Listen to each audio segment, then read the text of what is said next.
tous et bienvenue dans GameCheck. Salut, salut. On se retrouve aujourd'hui pour un test donc, qui me tient à cœur. Qui me tient à cœur, donc on va faire vraiment en sorte de faire un test comment dire, qui vous présente le jeu dans des bonnes conditions pour y jouer. On parle aujourd'hui d'un jeu très spécial et pas très connu, Nier. Donc voilà, Nier c'est quoi? C'est un action RPG de Squaresoft. De Square Enix. Ah, je suis resté dans l'ancien temps. Ça change. Voilà, donc et Nier c'est quoi? Donc c'est déjà disponible sur PS3 et 360. Yes. Et c'est un jeu magique. Donc en tant que joueur et en tant que testeur, j'ai décidé de ne vous montrer que l'intro. Qui vous en mettra déjà plein la vue. Et après on va parler du jeu sans aucune image du jeu. Pour vous garder la surprise. Voilà, on va vous parler du jeu, de l'univers, etc. Sans vous spoiler, en vous gardant toutes les surprises qui font que vous pourrez rentrer en pleine surprise dans l'univers. Et voilà, et voir si ça vous intéresse ou pas. En tout cas, bah, on va lancer tout de suite l'introduction. Et puis on se retrouve juste après. À tout de suite. Vice, you dumbass! Start making sense, you rotten book, or you're gonna be sorry. Maybe I'll rip your pages out one by one, or maybe I'll put you in the goddamn furnace. How can someone with such a big smart brain get hypnotized like a little bitch, huh? Oh, Shadow Lord, I love you, Shadow Lord. Come over here and give Vice a big sloppy kiss, Shadow Lord. Now pull your head out of your goddamn ass and start fucking helping us!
Magnifique intro que voilà. Alors, sublime. Voilà, c'est les seules choses qu'on va vous montrer du jeu parce que déjà je trouve que ça suffit à vous mettre une claque incommensurable. Premièrement. Alors, avant de commencer vraiment ce test, je voulais dire que attention à ce jeu parce que c'est un jeu où il est très facile de se spoiler. Moi j'ai vu plein de choses où je me suis dit c'est quoi ce truc? Même dans les trophées du jeu tu peux te spoiler. Bon, ça a été bien fait parce que je me suis pas spoilé quand même. Mais il y a des petits trucs, tu vois, faut faire gaffe. Faut faire gaffe parce que des tests écrits, des tests en vidéo, des trailers, des images, faut faire gaffe parce que il est très facile de se spoiler sur ce jeu. Et je vous le dis tout de suite, moi c'est un jeu qui m'a transcendé, que j'ai trouvé magique, que j'ai trouvé émerveillant. C'est vraiment un jeu que j'ai adoré à un point énorme. C'est une grosse surprise de cette année puisque je l'ai acheté cette année-là. Et vraiment c'est un jeu, tout de suite je vous le dis, je vous le recommande à 100%, quoi, faut le faire, hein. C'est clair. Moi, le peu que je t'ai vu jouer, parce que tu m'en as montré un tout petit peu, et on était juste dans un endroit...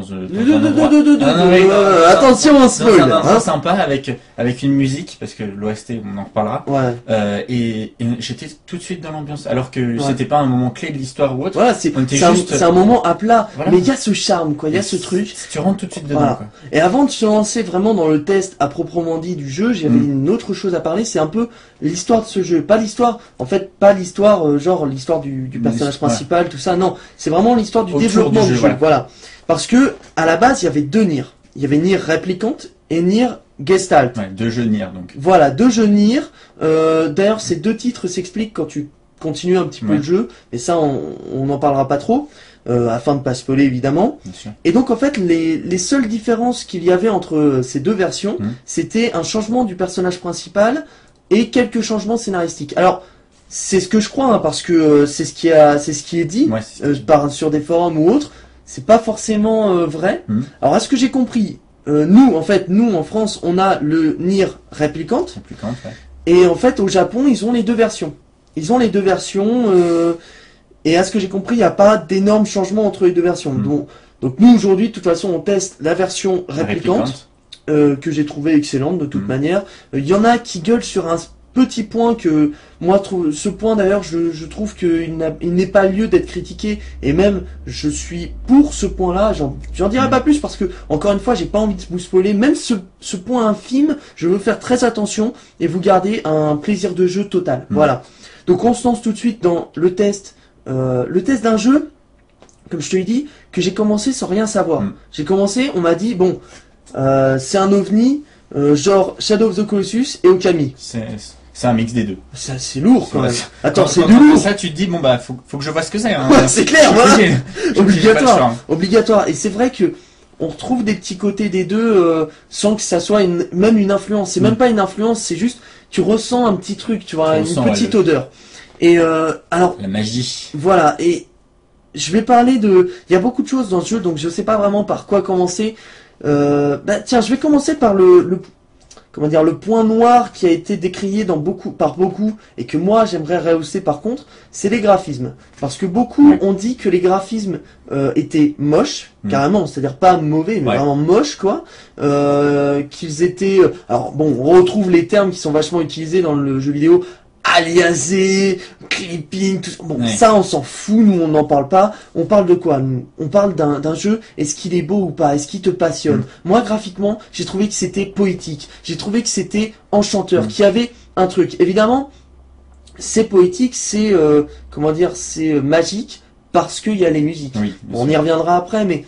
je pense que s'il n'y avait pas eu ce OST, les graphismes en auraient vraiment pâti, mais là il y a une symbiose qui se crée entre les deux. Les décors que tu visites sont vraiment... ils ont un charme, ils sont cohérents, ils sont... ça fusionne bien avec la musique, avec l'ambiance. Et ça fusionne bien avec l'univers. Tu vois, c'est cohérent. Tu sens que c'est bien à sa place et c'est vraiment agréable. Moi j'ai trouvé que les graphismes justement étaient très agréables, même si même si c'est pas le must de la PS3. Voilà, c'est vrai. Après certains ont même dit que ça ressemblait à des graphismes PS2 boostés. Et ils ont peut-être raison, mais moi je m'en fiche. Parce que ça n'a pas été gênant dans ton expérience de jeu. C'est clair. Moi je vais te dire, j'ai rejoué à Crash Bandicoot, tu vois, sur PS1. C'est un jeu que je trouve joli, même encore maintenant. Pourquoi? Parce que c'est un jeu qui est beau, avec, tu vois, bon, si on doit parler techniquement, les textures sont fines, les couleurs sont bien, c'est vraiment beau, c'est sympa, tu vois. Alors là, c'est peut-être une autre approche, mais c'est beau pour moi. Voilà, c'est des graphismes que j'ai trouvé beaux, que qui m'ont transporté, et j'ai pas eu de problème moi. Je veux dire, il y a des jeux où il y a des problèmes où tu te dis, c'est quoi cette texture toute moche, quoi. Ça c'est moche. Là non. Même si oui, la texture machin. Par exemple, le petit dinosaure. Le petit dinosaure, c'est vrai que bon, tu vois, ça, pour revenir juste un peu sur ce test, c'est vrai que c'est convenu, donc c'est bien, mais c'est vachement plat quand même. Bref, mais voilà, pour terminer là-dessus, les graphismes de Nier sont c'est pas le must, mais ils sont magiques. voilà, mais ils ont quelque chose ça a de quelque vivant, chose, tu voilà. vois. Et ça, c'est un truc qui m'a vraiment plu. Moi, je suis contre le fait qu'on dise qu'ils sont moches parce qu'un jeu comme Soul Calibur 4 ne devrait pas être une référence juste parce qu'il est super joli. Voilà. Soul Calibur 4 est super joli. Vous savez que c'est un petit peu notre bête noire dans Game Check. C'est un jeu très beau, mais il y a rien derrière, putain. Et Nier, c'est vrai que on se le disait avec Maxime, c'est très drôle parce que Square Enix, à cette époque, il y avait 2 jeux. Il y avait Final Fantasy XIII et il y avait Nier. Nier, c'est tout le contraire de FF13. Hein. Ouais, c'est complètement l'inverse. On Ouais, en a c'est clair. discuté et tout, C'est très drôle. ça change. C'est Ouais. complètement l'inverse. Ce qui Donc, est très très marrant. Je trouve. Enfin, ça change du tout au tout. Oui, C'est oui. clair que de l'ambiance au gameplay, etc., c'est complètement différent. Comme on dira, moi, ce qui m'a surtout étonné, pourtant j'ai pas vraiment joué à Nier, mais rien que l'histoire pour moi de FF13 que j'ai fait il y a récemment, que je n'ai pas terminé parce que j'avais pas l'envie, le jeu ne me donnait pas envie de le terminer. Même moi, je veux dire, à la fin, tu te sens comme au début, quoi. Tu te sens plat. On n'est n'est pas là pour revenir sur FF13, mais juste pour dire que par rapport à FF13, niveau histoire d'FF13, bon, ça m'a pas intéressé, mais Nier, rien que le peu que j'ai vu, ça me donne. Mais j'avais déjà des émotions assez fortes alors que j'avais quasiment rien vu, mais vraiment rien vu du jeu. Ouais, c'est clair. Donc Mais- voilà, tout mais l'inverse, vraiment tout l'inverse. Comme je vous l'ai dit, je vous dirai rien sur l'histoire parce que j'ai même pas envie de vous dire le speech de départ. J'ai envie que vous commenciez le jeu et que vous fassiez putain, c'est quoi? Il y a quoi dans ce jeu? C'est quoi cette perle dont il nous parle et qu'est-ce qu'il y a derrière? Voilà. Et tu commences ce jeu et tu fais putain, c'est ça. Là tu commences, tu fais c'est quoi cette histoire de ouf? Et plus t'avances, plus tu fais oh là là, tu vois. Et j'ai envie que vous viviez ça. Voilà. Alors c'est un risque à prendre pour vous d'acheter un jeu sans savoir vraiment l'histoire ou autre. Mais voilà, c'est un risque qui peut vous apporter une expérience incroyable. Comme on dit, si vous aimez les RPG, si vous aimez les jeux de rôle, apprendre l'histoire des personnages, vraiment découvrir un monde avec une OST magnifique, etc. C'est quelque chose qui forcément vous plaira. Si vous avez aimé Okami, si vous avez aimé Shadow of the Colossus, bah voilà quoi. Si vous êtes un joueur en fait à l'esprit ouvert, c'est-à-dire qui cherche juste un jeu beau sans se dire oui le clipping machin, la durée de vie. Non, d'ailleurs la durée de vie est très bonne. C'est pas pour dire, mais c'est juste voilà un jeu, vous y jouez, il est bon, point barre. Et bah si vous êtes ce genre de joueur qui a les émotions. Qui a une sensibilité de joueur, quoi, de vrai joueur, tu vois, un joueur qui vit ses jeux, et bah c'est un jeu qu'il faut absolument faire, ça c'est clair. Parce que notamment au niveau du gameplay, là aussi, là je vais m'éparpiller un peu, mais je parlais juste avant de l'histoire, parce que après je parlerai du gameplay, mais au niveau de l'histoire, je vous en dirai rien, mais c'est clair, c'est un point fort. C'est un point fort parce que c'est des personnages crédibles, c'est-à-dire que ça, c'est des personnages en lesquels j'ai vraiment cru. Il n'y a pas eu une seule seconde où je me suis dit, il y a un truc qui va pas, quoi. Il y a quelques... Contrairement à FF13, excusez-moi de revenir dessus, mais voilà. C'est vrai que, bon, il y a certaines phases où ils sortent certaines choses où je me dis, c'était pas très malin, ou alors, c'est pas très joli, en quelque sorte, de faire ça. Mais, ce sont des personnages auxquels je me suis attaché tout de suite. Il y a des histoires, il y a des... il y a des convictions, il y a des envies, tu vois. Je veux dire, il y a vraiment... c'est des personnages qui sont attachants, qui sont prenants, plus que dans un autre jeu normal, tu vois. Et je les ai trouvés vraiment... attachants. Ouais, ils m'ont fait vivre l'histoire, tu vois. Ils m'ont fait vivre l'histoire. Et ça, c'est un point aussi que j'ai adoré. C'est vraiment des personnages qui ont une vie. Voilà, qui ont une vie. D'ailleurs, au niveau de l'histoire, on peut dire qu'il y a 4 fins. Bon, pas 4 fins du genre, vous pourrez choisir votre fin. C'est vraiment, vous terminez le jeu une première fois. Ensuite, si vous le recommencez, vous aurez la deuxième fin. Et si vous le recommencez une troisième fois, vous aurez le choix entre 2 fins. Attention, parce que la quatrième fin est salaud. Hein, parce que elle enlève, elle efface vos sauvegardes. Voilà, donc si vous avez fait 80 heures de jeu et que vous choisissez la fin 4, clac, terminé, plus de sauvegarde. Plus rien, fini. Ça pique un peu. Ça pique un peu. Donc vaut mieux garder ça sur une clé USB. Comme on dirait, j'aime bien la métaphore que j'avais trouvée, c'est le commencement et la fin, tu vois, c'est la fin et c'est le début d'autre chose, tu vois. Et c'est un peu ce que... Non mais c'est vrai que, en plus, c'est à quoi ça me fait penser. Je vais t'avouer que c'est un jeu, moi j'aurais aucun mal à le recommencer. Parce que notamment, il y a énormément de quêtes annexes, mais quand je dis énormément, il y en a plein, quoi, vraiment variées, très agréables. Et ce qui était génial, c'est qu'en fait j'ai terminé le jeu une première fois, et je l'ai pas recommencé je l'ai pas refait pour avoir une deuxième fin. Ouais. Je l'ai recommencé à 0 Parce que t'avais envie. parce que je voulais faire toutes les quêtes secondaires. Là, je suis dessus et après, je me ferai la seconde fin, tu vois. Ouais. Et ça, et j'ai eu aucun mal. Je veux dire, c'est un jeu qui me transporte tellement, qui est tellement beau, qui est tellement bon que tout de suite, moi, j'y rejoue et c'est du plaisir, quoi. Ouais. C'est un vrai plaisir. Donc voilà, l'histoire, c'est un très bon point de ce jeu qui n'en manque pas. On aura juste 2-3 trucs à dire. Bah, d'ailleurs, l'histoire, voilà, on l'a dit, elle est poignante, elle est surprenante aussi, très immersive, mais elle a un problème. Et ça vient pas de l'histoire en elle-même, ça devient des sous-titres. Ouais. Ils sont minuscules. Ah, ils sont durs les Ah, sous-titres. c'est dur, c'est Putain. dur. Et puis surtout quand on n'a pas de télé HD. Voilà, le vrai problème en plus, c'est que les sous-titres ils sont petits, d'accord, mais quand ils passent dans une cinématique, c'est en temps réel, c'est pas toi qui les passes en appuyant sur un bouton, elles passent automatiquement, et que t'as du mal à les lire, ça c'est vraiment pas cool. Donc les personnages parlent en anglais, donc moi parfois j'arrivais à comprendre, etc. Mais c'est dur. mais il y a parfois, je me suis dit putain, pour comprendre ça, faut vraiment avoir l'œil perçant, quoi. Donc je me demande si sur une télé HD ça s'améliore, mais voilà, des petits caractères blancs sur un fond blanc, c'est clair que ça le fait pas, quoi. Donc quelques problèmes, bon pas tout le temps évidemment, mais il y a quelques problèmes parfois où je me suis dit non, quoi, c'est vraiment dommage. En plus sur des scènes parfois vraiment fortes, quoi. Donc petit bémol là-dessus, c'est clair. Mais bon, pas tout le temps. Non. Ça dérange de temps en temps, mais c'est pas. Voilà, il y a juste 2-3 scènes où c'est le cas. C'est quand même petit, mais on aurait voulu voir ça améliorer, c'est clair. Mais bon, le jeu est tellement bon que voilà. Et d'ailleurs, après l'histoire, j'avais dit que je parlais du gameplay. Allons-y. J'en parlerai pas trop parce que justement, j'ai pas envie de dévoiler certaines particularités du gameplay, mais je dirais que c'est vrai que c'est un gameplay qui est riche et qui est simple en même temps. C'est-à-dire que au niveau, parce que c'est un action RPG, donc on a des combats en temps réel, un petit peu à la Kingdom Hearts si je puis dire, mais c'est différent. C'est peut-être un peu moins stylé d'ailleurs que Kingdom Hearts, avec différentes possibilités de combattre à nos possibilités, à notre disponibilité. Et façon de se battre. Voilà, et je dirais donc tu peux switch. Ouais, c'est dur. Donc tu peux switcher entre tes façons de combattre, si je puis dire.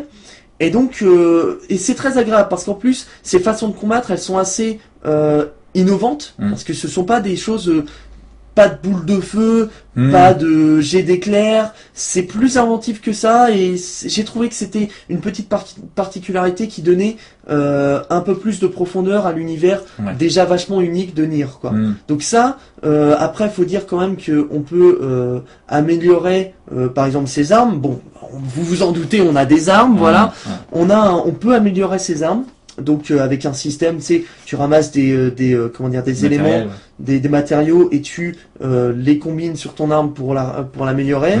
Ça change ses statistiques et ça change sa puissance. Non, son apparence. Son apparence. Donc, pas de beaucoup. Alors je l'ai fait que sur une seule arme parce que parfois ils demandent des objets pas facile à avoir. Ça me fait penser un peu à du Monster Hunter. Un peu. Mais mon épée maintenant c'était un katana. Maintenant c'est un beau katana violet et tout. Waouh, superbe. Donc voilà, au niveau gameplay, c'est du tout bon, notamment parce qu'on a des gros clins d'œil. Parfois on a des clins d'œil, alors comme vous le savez c'est un action RPG, mais on a des clins d'œil, alors tiens-toi bien, aux jeux de plateforme, on a des clins d'œil au shoot 'em up, on a des clins d'œil au FPS, on a des petits clins d'œil aux différents types de jeux. Voilà, et vous verrez, c'est fait d'une façon super innovante et surprenante, et c'est très agréable, très drôle de voir ça. Je crois qu'on peut en voir justement un petit peu vaguement dans la cinématique d'intro.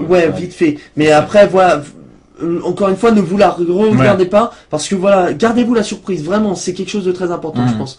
On a aussi donc, on a des scènes où on a aussi des petits clins d'œil au hack and slash. Ça, putain, quand j'ai vu ça, je vous dirais pas comment ni dans quelle sorte, mais vraiment la façon dont c'est fait. Oh là là, j'ai halluciné. Je me suis dit c'est trop bien pensé, quoi. Bref, donc un gameplay voilà, assez simple mais très efficace et très fourni. Voilà, moi j'ai encore un bon point parce que je me suis senti bien là-dessus. Voilà. C'est fluide, c'est vachement... Ça se manie bien. Ça se manie bien. C'est peut-être pas aussi comment dire accessible qu'un jeu où par exemple tu as un lock, tes attaques elles sont tout de suite guidées. Là c'est un peu plus old school peut-être, mais très agréable. J'ai trouvé vraiment que ça aussi j'ai trouvé que ça se maniait bien, qu'il y avait des comment dire des petits secrets d'ailleurs cachés à travers le monde. Donc comme on vous l'a dit, il y a plein de quêtes secondaires, mais il y en a vraiment plein et c'est vraiment comment dire très agréable parce qu'on a plein de choses secondaires à faire. Bon, pas tant que ça, c'est-à-dire que c'est pas un GTA non plus, mais on a des bon, je dirais pas ce que c'est parce que je veux pas vous spoiler, mais on a déjà on a plein de quêtes secondaires. Ça, franchement, il y en a. Les quêtes secondaires, justement, est-ce que tu as l'impression que c'est des missions où tu les fais vraiment parce que tu as vraiment envie de les faire, tu prends ça comme des missions secondaires ou vraiment tu le fais parce que tu as envie. C'est-à-dire, est-ce que c'est une obligation pour terminer le jeu ou alors est-ce que c'est quelque chose qui se fait naturellement? Voilà, est-ce que c'est un truc qui se fait naturellement, que tu as vraiment l'impression de faire des missions et d'être dans un truc assez carré? Enfin en fait, tu vois, t'as ta liste de quêtes secondaires et parfois tu te fais tiens, je vais faire celle-là, je vais faire celle-là, je vais faire celle-là. Et ça renforce ton immersion dans l'univers du jeu, tu vois. Tu te sens ancré dans les personnages de l'univers, leurs besoins, etc., leur vie, tu vois. Et donc c'est assez immersif, assez agréable. Moi, de toute façon, c'est un truc que j'ai beaucoup aimé, hein, je vais te dire. Trouver la façon dont il faut le faire, etc. Parfois, tu vois, sur des forums, les mecs, ils ont dit, bon, faut faire comme ça. Ah bon, faut faire comme ça, d'accord. Et tu vois, c'est très, très agréable. Donc voilà, si je devais résumer, un gameplay plein de petites surprises où on se dit oh, le jeu a ça aussi, oh c'est trop bon quoi, plein de petites choses comme ça. Peut-être pas forcément, tu vois, comme je te l'ai dit, c'est assez simple, mais c'est efficace. Simple et rempli en même temps, tu vois. Donc encore une fois, je suis frustré par le fait de ne rien vous dire. Mais c'est pas facile, hein, n'empêche. C'est vraiment pas facile, mais j'espère que j'arriverai à vous transmettre vraiment ma passion pour ce jeu. Et là, on arrive. Je voulais vraiment en arriver à ce point parce que c'est définitivement le meilleur point du jeu qui fait toute sa beauté, et sa grandeur, qui fait que le jeu est. C'est la magie du jeu. Poétique. C'est la magie du jeu, c'est la magie qui fait que les scènes deviennent vraiment incroyablement touchantes. C'est la magie qui fait que quand on est dans un combat, on est submergé par les émotions du combat en lui-même, de la situation, tu vois. C'est les musiques. C'est les musiques qui sont une OST en double CD absolument. Comment dire c'est obligatoire de l'avoir quoi. C'est un monument du jeu vidéo. Je veux dire, si je devais dire mes 10 OST préférés, l'OST serait dedans, c'est clair et net, parce que c'est un jeu qui a une OST absolument faramineuse, quoi. Bah, on a entendu la musique de l'intro, voilà, quoi. C'est juste sublime, et les musiques du jeu sont aussi, même si c'est pas le même style, ou en tout cas pour l'intro, c'est vraiment des musiques qui nous prennent aux tripes et c'est des musiques qui ce qu'il faut, quoi. Voilà, c'est des musiques qui nous bercent d'une manière différente dans chaque endroit, chaque situation, chaque personnage, et on a des sentiments qui explosent dans notre cœur, tu vois, et tu as avec ces musiques une aventure qui en devient absolument légendaire et épique, quoi. Et épique, voilà. C'est des musiques je suis même choqué d'en parler, quoi, tu vois, parce que ce sont des musiques, il y a plein d'émotions, quoi. Il y a plein d'émotions qui y passent. Il y a c'est vraiment les musiques, c'est incroyable, quoi. C'est l'une des meilleures OST. Ah oui, carrément. C'est l'une des meilleures OST des jeux vidéo de tous les temps. Voilà, ça c'est clair. D'ailleurs, un petit point sur les musiques que j'ai trouvé excellent, c'est ce que j'appelle le mixage évolutif. Tu arrives dans la première pièce, tu as un violon qui joue. Plus tu avances, plus tu découvres quelque chose, et là tu sens les percussions qui arrivent avec tu sais, la contrebasse qui arrive, tu vois, et t'as tout l'orchestre qui s'amène, et la situation commence à grandir sous tes yeux.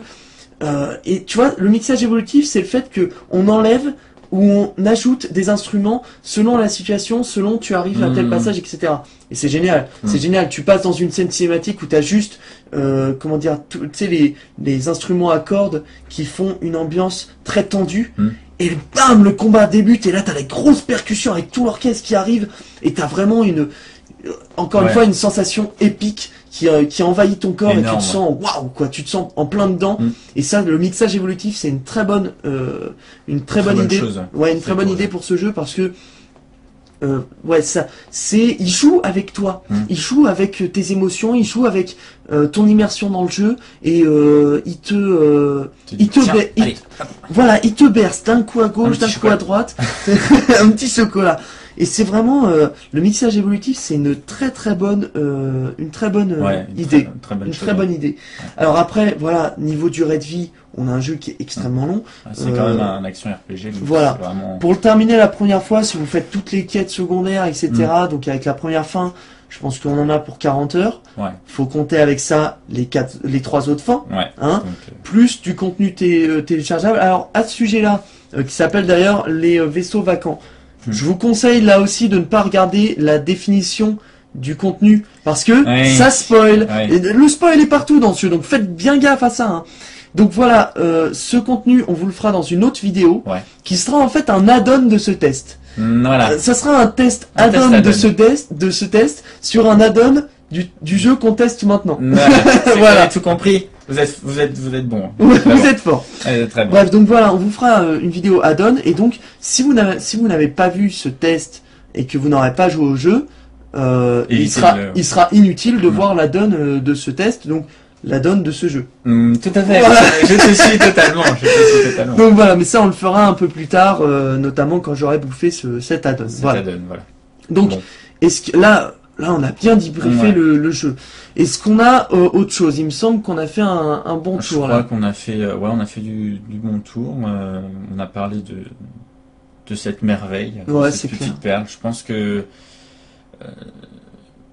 vous devriez avoir ce qu'il faut, les cartes en main pour vraiment avoir envie d'y jouer. Moi, je sais que j'ai vraiment envie de le faire. Mais bon, j'ai d'autres jeux à me faire avant. Ça fait mal, hein. Ça fait très mal, ça fait très mal. Donc non, mais le jeu, vraiment, regardez rien.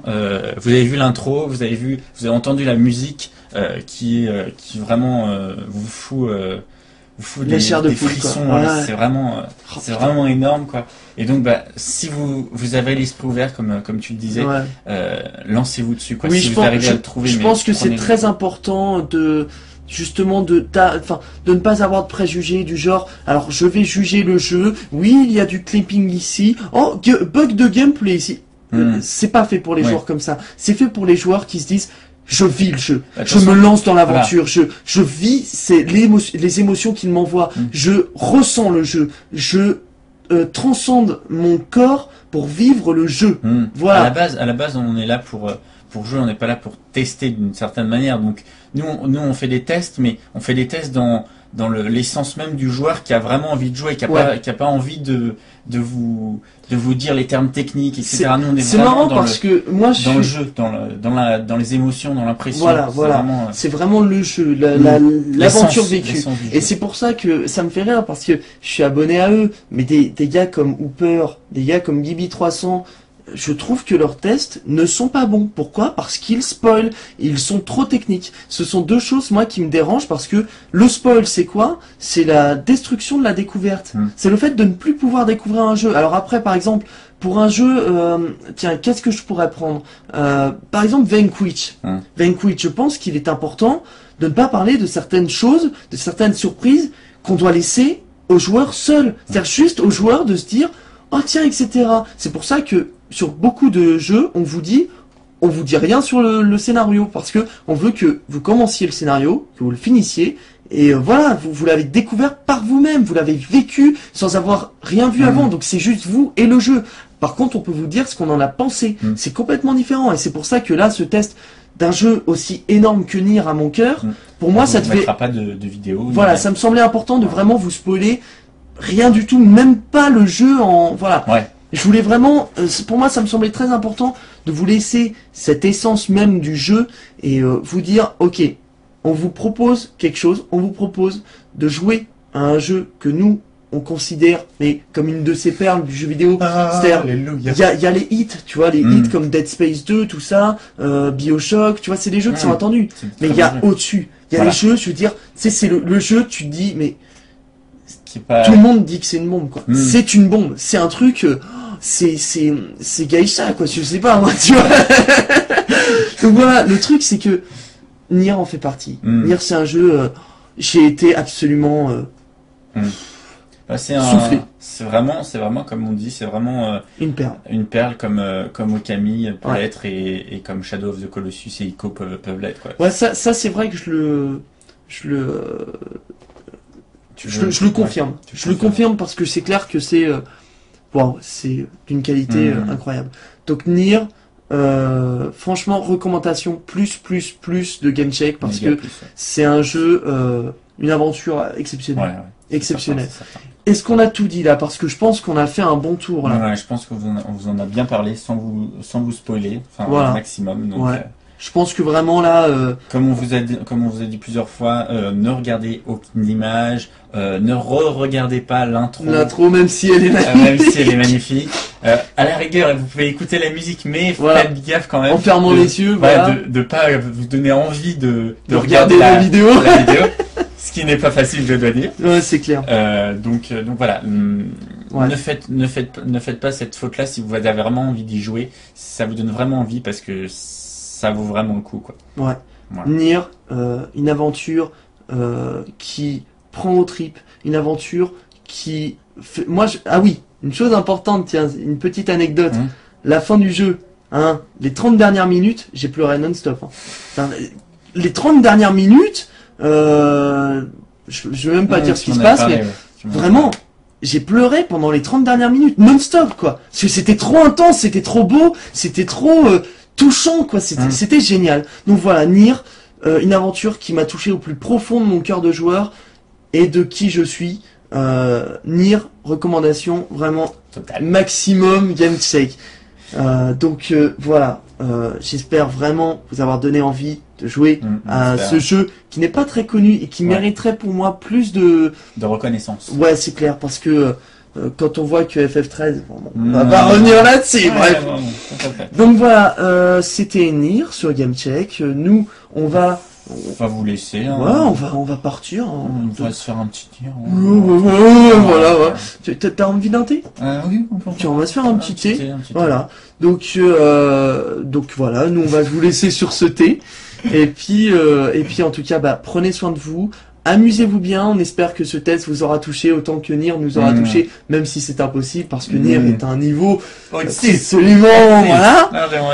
Mais donc voilà, prenez soin de vous, amusez-vous bien, profitez de la vie, profitez, voilà, si vous allez pas bien, n'hésitez pas à nous écrire, à nous rejoindre sur le forum, à regarder nos tests, à vous faire plaisir. Ils sont là aussi, ils sont là pour ça, nos tests. Voilà. Donc, et puis même si vous allez bien, n'hésitez pas à nous rejoindre sur le forum, qui notamment est ouvert pour les demandes de tests, les questions sur les tests, etc. Alors on vous demande surtout de le faire sur le forum parce que sinon si on se disperse, donc les messages, la messagerie, machin, Facebook, non voilà, on pourra plus. Donc s'il vous plaît, regroupez-vous plutôt sur le forum, au moins on saura tous qu'on est là, c'est la communauté GameCheck. Voilà, on espère vous y retrouver. En tout cas, portez-vous bien, on vous souhaite le meilleur et à très bientôt. Très vite.